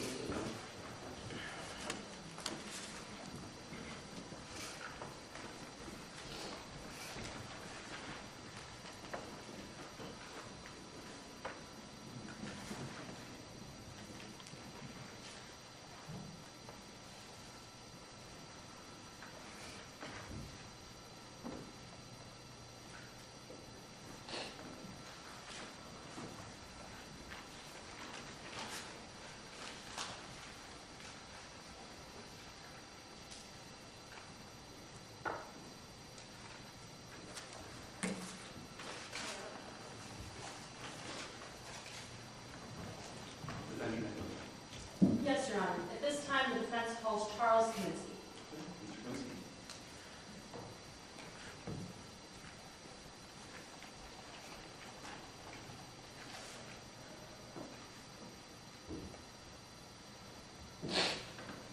May I proceed? Please state your name for the court, spelling your last for the record. My name is Charles Kaminsky, Kaminsky, but People call me Charlie. Mr. Kaminsky, where are you from? I'm from Paris, France, originally. But about 10 years ago, I moved to Midlands. Why'd you move? Well, in Paris, I was working as a metro operator. How do you say, in America, as a subway worker. But I hated my job. The working conditions were terrible. So I talked to my cousin who lived in Midlands, and he tells me about this fantastic job opportunity to work in Midlands in the transportation industry. I thought to myself, how do you say here, this is the American dream. Did you get that job? Yes, but it was not at all what I expected. I found myself working for this terrible cab company, or as you say here, AAA. Do you still work for them? No, we had a falling out of sorts. So I stopped working there. But I think to myself, I am an entrepreneur, and I can make my own business. So I go from cab company to luxury transportation. Mr. Kaminsky, I'd like to talk to you about your involvement in this case. Are you familiar with Rock World? Yes. I drive people there sometimes, and I pick people up from there as well. And in your time going to Rock World, have you ever met Whit Bowman? Yes. Whit Bowman is a worker there. He's an operator of a ride. And have you ever spoken to him? Yes, I've spoken to him many times. Yes. And how about Cameron Poole? Have you ever met him at Rock World? Yes, Mr. Poole as well. He works at the ticket booth. In fact, once I give him some of my business cards so that he could distribute to some of the customers, and I get much business that way. I'd like to talk to you about the events of August 30th, 2012. Were you working that day? Well, I was not going to work, but that morning I get a text message. It did not have a name, but it told me I will get $300 if I meet this person at a grocery store parking lot near Raptor World. So I think, why not? Did you take the job? Yes, I could not say no to $300, so I took it. What did you do for the rest of the day? Well, I was waiting for another text message to tell me when to meet at the grocery store parking lot. Did you ever get that message? Yes. About 8 p.m. I get another text message from that number telling me to go meet. So I go to that grocery store parking lot. What happened once you got there? Well, when I get there, there was no one there. And I was a bit annoyed, but Cameron Poole actually came out of the bushes, went inside the grocery store, and a few minutes later, he comes to me, calmly walks up to my car, gives me a handful of cash, and tells me to drive to the marina. So what did you do? Well, this is what I did. I drive Mr. Poole to the marina. On the car ride, were you able to talk to Mr. Poole at all? Actually, no, because Mr. Poole was on the phone. He made 2 phone calls. I'd like to talk to you about that first phone call. Do you know who he was talking to? Yes, actually, because the speakerphone on the phone was on, and I could hear that he was talking to Whit Bowman, actually. And how did you know that it was Mr. Bowman? Well, I have talked to Whit several times, and I could recognize his voice. What was Mr. Poole saying to Mr. Bowman? Well, Mr. Poole said that things had gotten crazy, and that he had held up this woman named Haley with a knife, that he had taken the cash, and that he had ran. And he told Bowman that no one will know that he had anything to do with it. When Mr. Bowman responded, how did his voice sound? Oh, he started to yell, to speak very quickly. He was very upset. What did he say? Objection, Your Honor. This question calls for hearsay. Okay? Your Honor, we've established that this is an exception to hearsay as it is an excited utterance. Yeah, Counsel. Your Honor, there's no excited event, therefore this cannot be an excited utterance. May I respond, Your Honor? You may agree. The exciting event would be Mr. Poole telling Mr. Bowman about the robbery that he had just committed and implicating him in that robbery. Okay, Counsel, let me hear what he has to say, and then I'll figure the next one out. Yes, sir. What did Mr. Bowman say? Mr. Bowman said, I did it. I did not want anything like this to happen. Okay, Counsel, once again, given the fact that his response is basically a denial to something he was confronted with, I would say it's an exciting event enough to pass the bar here for the exception to hearsay. So I'm going to allow the objection to go. Yes, sir. You said there was a second phone call. Do you know who Mr. Poole was talking to in that call? No, because on this call, the speakerphone was not on, so I could not hear who he was talking to. Did you hear what he was saying? Yes, he said that he had told Bowman what had happened, and that he had made Bowman promise not to say anything to anyone. What happened once this phone call was over? Well, after this, I drive Mr. Poole to the marina, and I let him there, and I go. When you got to the marina, was Mr. Bowman there? No. How about earlier in the day when Mr. Poole came out of the bushes to your car? Did you see Mr. Bowman around? No. Did Mr. Poole mention waiting for anyone? No, he did not. On that day, did you hear Mr. Poole say anything about Whit Bowman other than in the calls you heard? No. After all this happened, did you ever talk to the police? Did me. And I told them everything I knew about this. Specifically, did you tell them about what Mr. Bowman had said to Mr. Poole? Yes, I told them that Mr. Bowman said that he did not want anything to do with it. I told them everything I knew. Did the police ever ask you what time that call had been made? No. Did the police ever ask you how long the call lasted? No. Did the police ever ask you what kind of phone Mr. Poole was using? No, they did not. Did any police officers at all ask you any questions about these phone calls? No. Thank you, Mr. Finsky. Nothing further. Yes, sir. Now, on direct, you just talked to us about a phone call that took place between Cameron Poole and Whit Bowman, right? Yes. And you told us some of the statements that were made during that phone call, didn't you? Yes. But you left a few statements out, right? That may not have been the whole conversation, but that is what I remember. One of the statements that Cameron Poole made to Whit Bowman was, I had your blade, right? Yes. And another one was, you'll get your share, right? That was part of it. Specifically, Cameron Poole said to Whit Bowman, you'll get your share, but for now, just keep your mouth shut and your eyes open. Objection. Hearsay. May I be heard? Your Honor, now we have established that Cameron Poole is not available at trial today, so he does fall under the 804 rule. However, the rule states that he must state something that is so against his penal interest that there's no way he would be lying about it. Now, saying you will get your share, keep quiet, that's not against Cameron Poole's penal interest and therefore can't come in under 804. Okay, well, Counsel, we're way past the you'll get your share part. We're talking here about keeping your mouth shut. I mean, we're past that question. The question asked about another thing. So. Your Honor, I believe that counsel stated the entire statement of you'll get your share, keep quiet. May I be heard?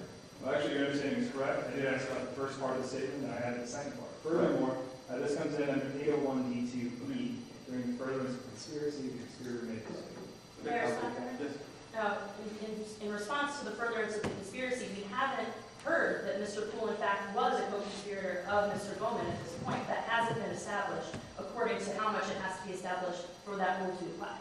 Well, that's basically the prosecution's case, and so far, I think they carry their burden sufficiently for the rule. So I'm going to allow the objection of the rule. Yes, sir. Specifically, what Cameron Poole said to Whit Bowman was, you'll get your share, but for now, keep your mouth shut and your eyes open, correct? Yes, that sounds like it. No further questions? Okay, and you rewrite. No, Your Honor. Okay, let's sit down.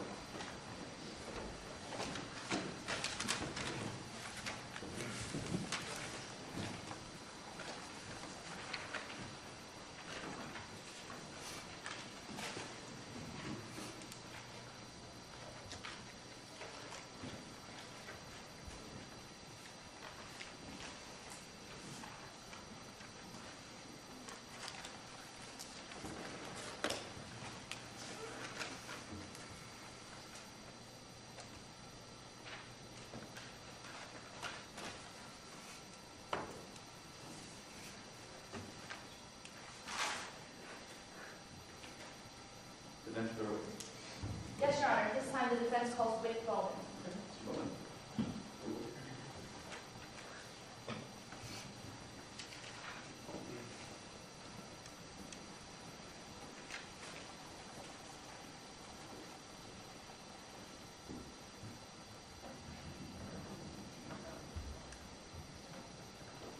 May I proceed? Please state your name, spelling your last for the record. My name is Whit Bowman, B-O-W-M-A-N. Where are you from, Mr. Bowman? I'm from right here in Midlands.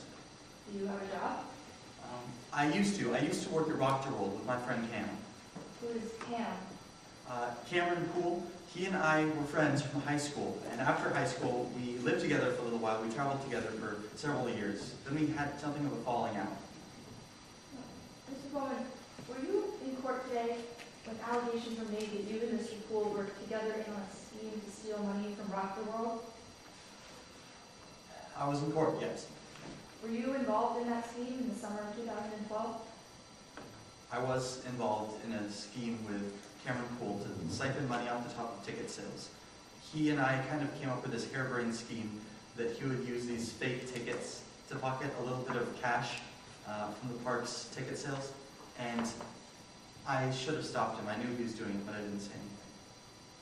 Mr. Bowman, were you in court when the prosecution made allegations today that you helped Mr. Poole rob David Floyd on August 30th? I was in court for that too, yes. Were you involved in that robbery? Absolutely not. I had no idea that that was going to happen. I'd like to talk to you a little bit about that day, August 30th. Were you working at Rocky World that day? Yes, I was on my regular ride, the Brain Scrambler. Did you stay on that ride all day? Well, I stayed on for most of the morning. As soon as Cam and I had gotten to work that day, we walked together. He sent me this message asking me to take over the Tunnel of Terror so I could let him in through the back. He thought we'd been caught in our ticket scheme, and he wanted into the park so he could get a box of fake tickets that he had in his locker. Were you working the Tunnel of Terror ride? No, I was on my regular ride, so I had to ask Billy Isaacs, who normally works the Tunnel of Terror, if I could take over. It took a few times, but eventually she let me on. So did you meet with Cameron Poole? Yes, I sent him a text message back telling him at 12:45 that I would prop open the door to let him in, and I did. And when I let him in, he said that he thought we'd been found out with the ticket scheme, and he wanted to grab a hold of the box because it had both of our fingerprints on it. And he said he was going to go in and take care of the problem. What did you take that to mean? Well, I thought he meant he was going to go grab the box and pull it out of his locker and get out of the park, because I didn't want to lose my job. I don't think he did either. Did you see him again that day? I did, but it wasn't until about closing time. Where were you at that time? Well, for a little while, I had gone back to my regular ride, but I was feeling really bad about the whole day, and I wanted to work an easy ride, so I eventually went back to the Tunnel of Terror. I was working at the Tunnel of Terror when I saw Cam. What was he doing? Well, at first, I heard him. I heard a commotion coming from about the front of the park, and I turned and I looked, and I saw Cam. He was running right towards me, and he was followed right behind by Officer Winston Thomas, Winnie, who was a security guard with Rock the World. And Winnie pulled out a gun, and he started shooting at Cam. And Cam was running towards me. He started shooting at me. So what did you do? Well, I did the first thing that I think anybody would do. I tried to turn off the ride. I didn't want to get anyone hurt, or I didn't want to get anyone hit by a bullet. So I turned and I hit the first switch that I saw. Did that turn the ride off? No, it didn't. So what happened next? Well, the switch that I'd hit, it was the blackout switch. That's the switch that lets the ride run, but will turn all of the lights off. So after I hit that switch, all of the lights went out, and I couldn't see the panel. But I heard the cars moving along, and people were screaming, but I couldn't do anything. I was looking at the panel to try and find the right switch, because they're all in different places. I eventually found it, and I got the ride turned off, but it was too late. What do you mean? Well, as I was looking at the panel, trying to find the right one, there's little labels. People ran past me down the tunnel, from what I could hear, and one of them got hit by the car. It was Winnie. Did you hear from Mr. Poole again that day? Yes. What happened? Well, I got this weird text message just a few moments after he got out of the ride. I think he got out of the back door. and it said, "I'm out, thanks." And I sent him a text message right back asking, "What are you talking about? What's going on?" And I told him to call me immediately, and he did call me. And what did he say when he called you? Well, after I picked up the phone, he started saying crazy things. He said that he had robbed Haley Floyd with a knife. He said that he had used my knife, and that he had gotten out, and he was thanking me for it. I had no idea what he was talking about. What did you say? Well, I thought he was crazy. I told him I didn't want anything like this to happen. I never wanted him to rob anybody with a knife or anything like that. But right after that, the conversation ended, and I was approached by a police officer. What happened? Well, it's hard to remember. It's all a blur. I remember the police officer wanted to see the phone, and I gave the phone to the police officer. But after that, the next thing I knew, I was in the police station with handcuffs around my wrists, being booked for robbery in the first degree. Mr. Bowman, I have to ask you for the benefit of the jury. Were you involved in Mr. Poole's scheme to steal money over the course of the summer of 2012? Yes, Cam and I came up with an idea to siphon money off the top of ticket sales, and he and I were involved in that together, yes. Did you help Mr. Poole plan the robbery of Haley Floyd? No, I had no idea that any of that was going to happen. Did you give Mr. Poole a knife? No, Did you intentionally turn the lights off to help him escape? no, I was just trying to help people. Thank you, Mr. Bowman. I have no further questions, Your Honor. Yes, Your Honor.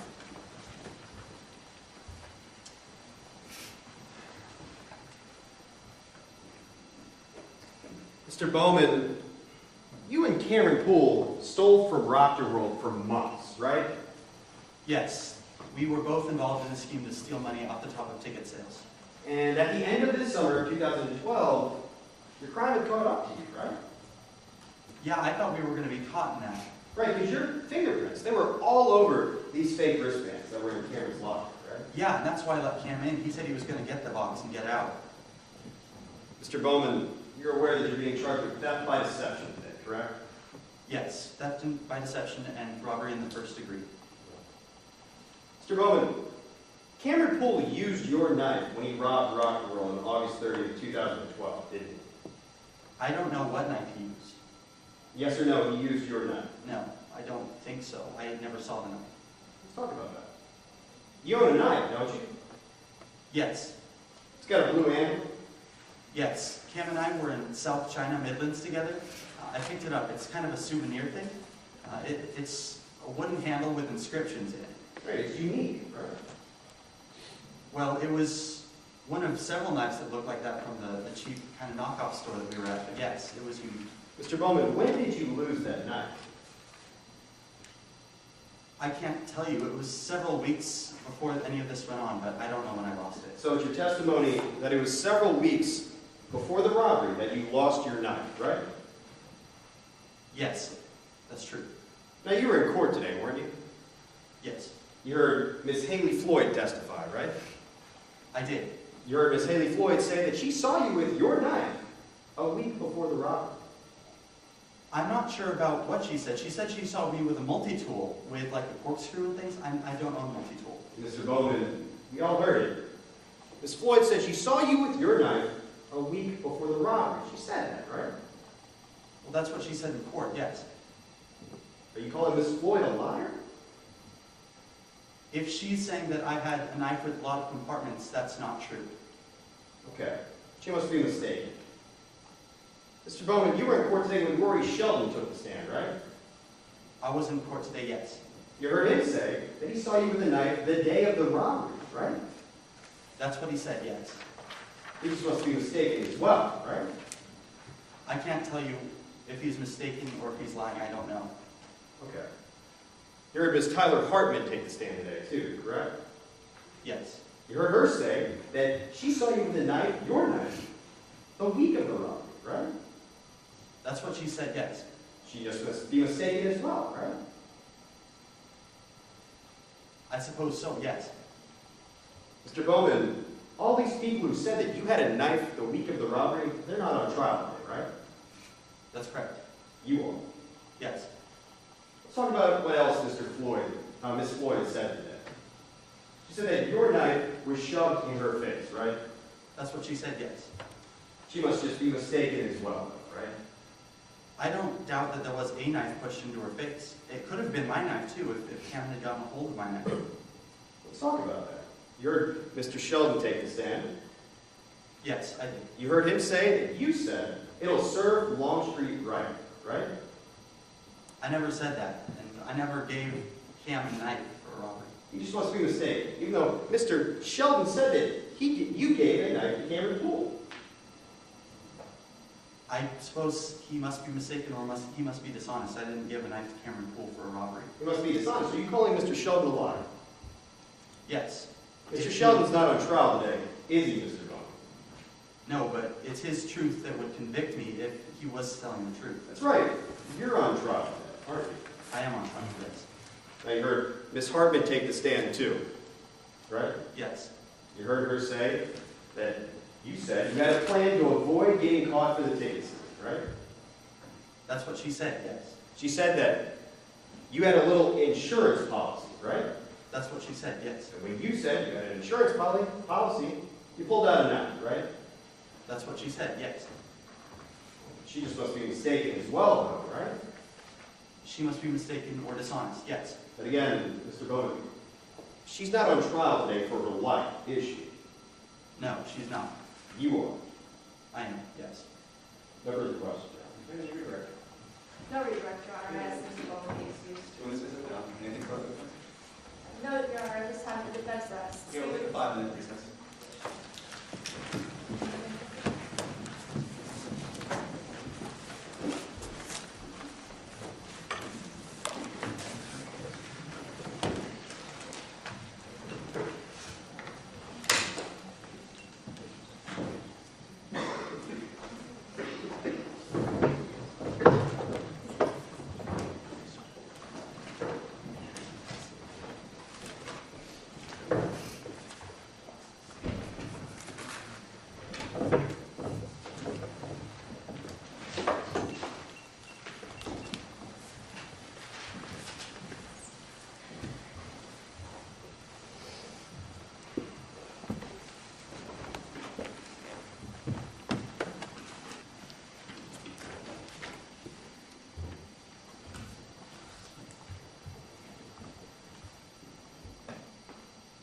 Today the people brought 2 charges against Whit Bowman. The first charge was theft by deception. Now, we didn't have to prove that Whit Bowman was involved in this theft by deception because Whit Bowman took this stand and told you himself that for 3 months he had been stealing from the park. He told you how he was involved in theft by deception. He told you how he was involved in a plan to sell fake wristbands to make some extra money. He took the stand and said it was our plan. We also charged him with robbery in the first degree. Now he wants you to believe that although he'd been stealing from the park for 3 months, that on August 30th, on that day, he wasn't stealing from the park. That he wasn't involved in that crime. But ladies and gentlemen, we know better. We know that it was his crime because we know that it was his knife and his plan. Now, as the people, we bear the burden of this case. The burden to prove beyond a reasonable doubt that Whit Bowman is guilty. The burden to prove not that he held the knife and took the money from the ticket booth, but rather that he was complicit in those actions. What that means, quite simply, is if we can prove that Whit Bowman helped plan that robbery, and helped provide the means for that robbery, in the state of Midlands, he's just as guilty as Cameron Poole. How do we prove that today? First, let's talk about his knife. Now, Mr. Bowman took the stand and tried to tell you that he lost his knife weeks before the robbery. A knife with a blue handle. But that's not the story we heard from the other witnesses today. We heard Haley Floyd tell you that she saw a knife in Whit Bowman's hand a week before the robbery. A blue knife. We also heard Tyler Hartman tell us that she saw a knife in Whit Bowman's hands just a few days before the robbery in the locker room. We also heard Rory Shelton tell us that the day before the robbery, Whit Bowman said, "Tomorrow I'll bring a blade." And on the day of the robbery, Rory Shelton saw Whit Bowman hand a blue knife to Cameron Poole. But Mr. Bowman, he would have you believe that every single one of those witnesses, well, they're all wrong. They don't know what they're talking about. They're all mistaken. Or else they're dishonest. He would also have you believe that even Cameron Poole is lying. Because think about what we heard today. We heard about a phone call between Cameron Poole and Whit Bowman, in which Cameron Poole said, "I had your knife, but don't worry. I got rid of the blade. No one will know you had anything to do with it." Ladies and gentlemen, the knife that was used for the robbery on August 30th, well, that knife belonged to Whit Bowman. Because it was Whit Bowman's plan. Now, a few days before the robbery, we heard about a locker room scene. Whit Bowman said to Cameron Poole, "I know how you can get what Mr. Longstreet owes you. I've got a plan. If anything goes wrong, I've got a little insurance policy right here." And as he said those words, he held up that knife with a blue handle. And on the day of the robbery, when Whit Bowman passed that knife to Cameron Poole, his words were, "It will serve Longstreet right." He took the stand and told you that he had no idea that any of this was happening. That he had no idea that Cameron Poole would do this on August 30th. But ladies and gentlemen, we have heard time and time again from witness after witness after witness that Whit Bowman was involved in this crime. That Whit Bowman planned the crime. That Whit Bowman had a job for Cameron Poole. The defense's own witnesses told you about this plan. They told you about the relationship that Whit Bowman had with Cameron Poole. Billy Isaacs told you that they were always talking, and that on the day of the robbery, she witnessed Cameron Poole sending a text message to Whit Bowman. And we heard about that text message. Whit Bowman took the stand and told you that he received a text message from Cameron Poole that said, "Thanks, I'll talk to you later, just after the robbery." But why was Cameron Poole thanking Whit Bowman? Well, first, we know that it was Whit Bowman's knife, and that was given to him. But why else might Cameron Poole have been thanking Whit Bowman? Well, let's think about exactly what we heard today. As soon as the robbery took place, at the ticket booth, Cameron Poole ran all the way to the back of the park. Now, Cameron Poole didn't run out this exit, right here at the front of the park. Instead, he chose to run all the way across the park to the Tunnel of Terror. Why? Well, we know that that's exactly where Whit Bowman was on August 30th. And as soon as Cameron Poole ran into that ride, Whit Bowman shut off the lights. I want you to believe that he shut off the lights by accident. That he didn't mean to turn the lights off and help Cameron Poole escape. Ladies and gentlemen, it was his knife, it was his plan, it was his crime. Find him guilty. Yes, Your Honor.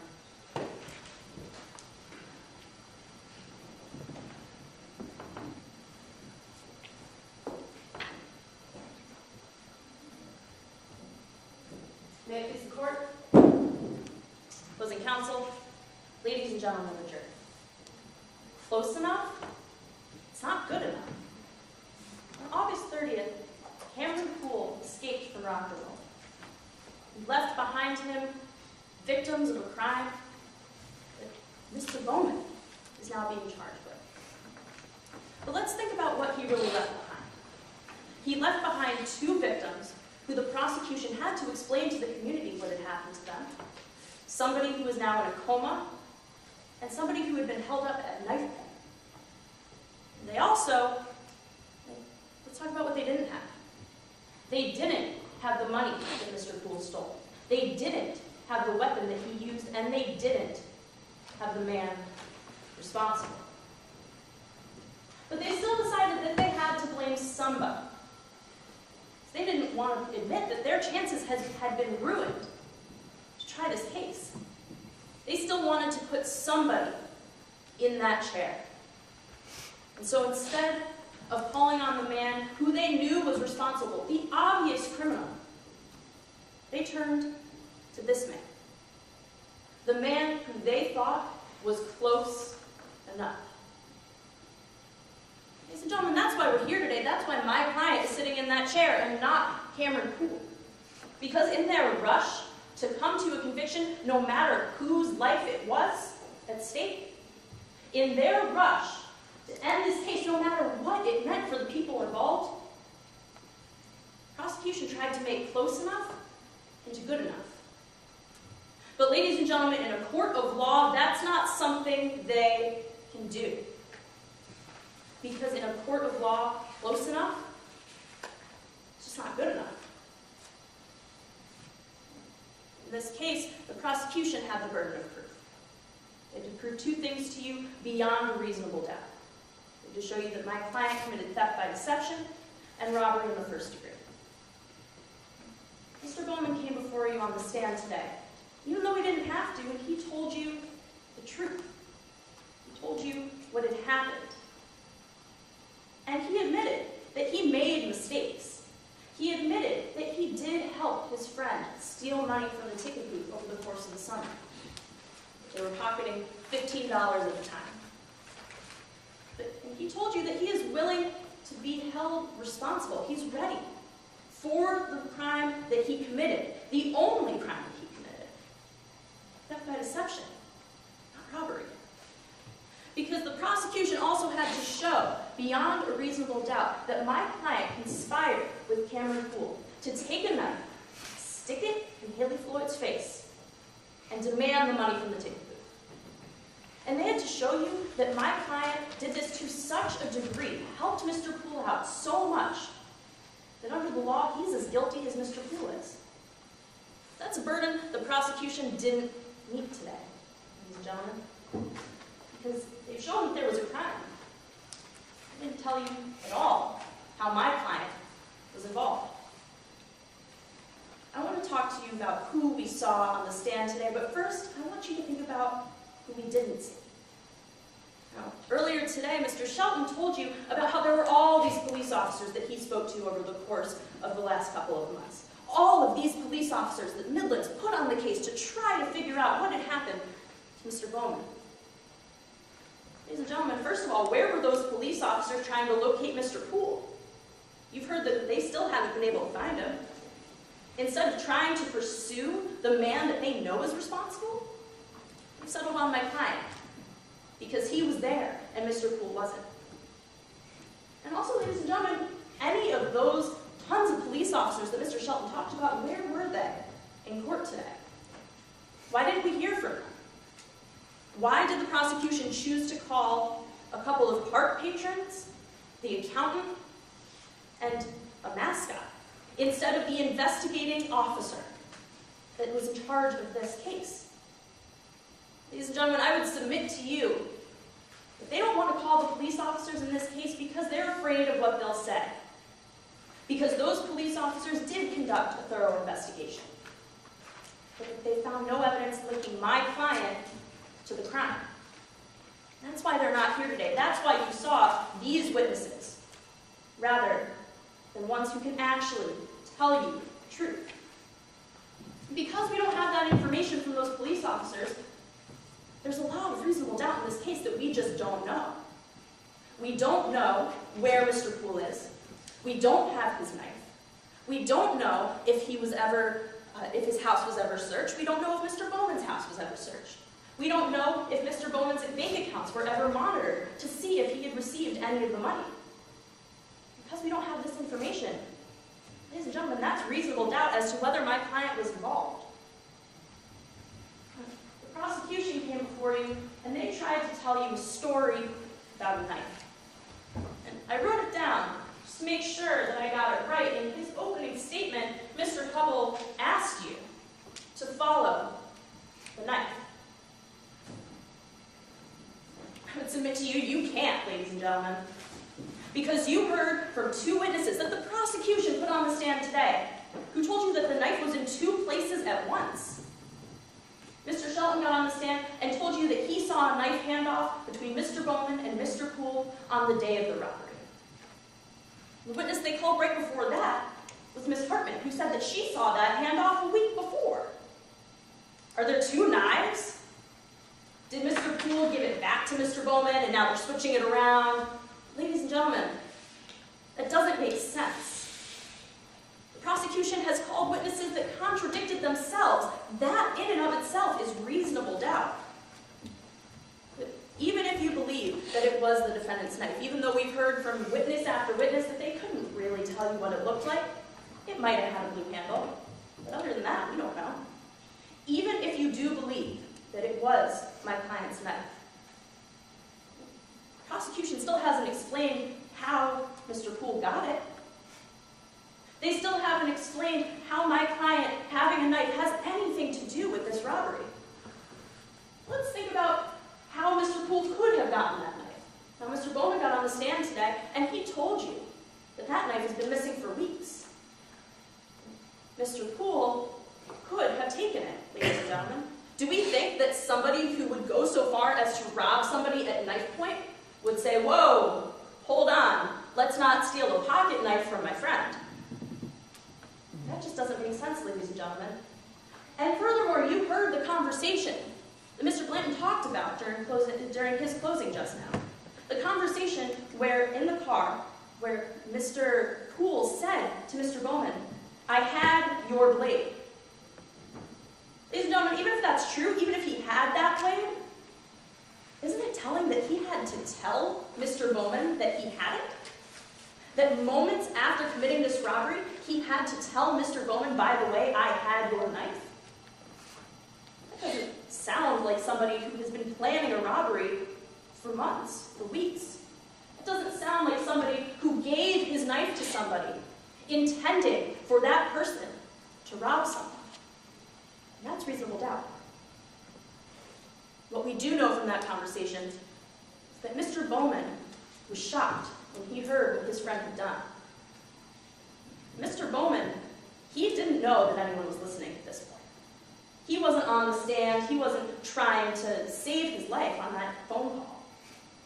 He was reacting to the situation, and the situation was that he had just been wrongly accused of a crime that he didn't help with. And that means that, ladies and gentlemen, he was entirely truthful in that phone call when he said, I didn't have anything to do with this. I didn't want anything like this to happen. Prosecution has tried to make all of this doubt into close enough. They've tried to turn it into good enough. But they can't. That's why you must find my client not guilty. Thank you. No one's trying to say it for a vote?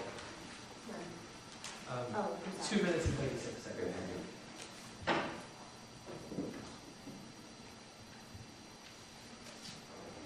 Ladies and gentlemen, you were just told that the state has not made an attempt to find Cameron Poole.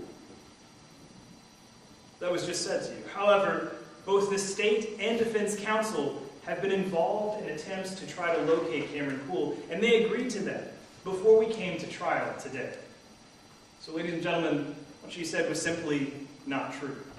There was also some confusion about how the knife made it to Cameron Poole. She said that we never heard today how Cameron Poole got that knife. But ladies and gentlemen, we did hear that today. Let's follow that knife. A few days before the robbery, Whitney Bowman was speaking to Cameron Poole, and Cameron said, we need some more money. That's when Whit replied, I know how we can get that money. I've got a job for you. I'm going to bring a blade.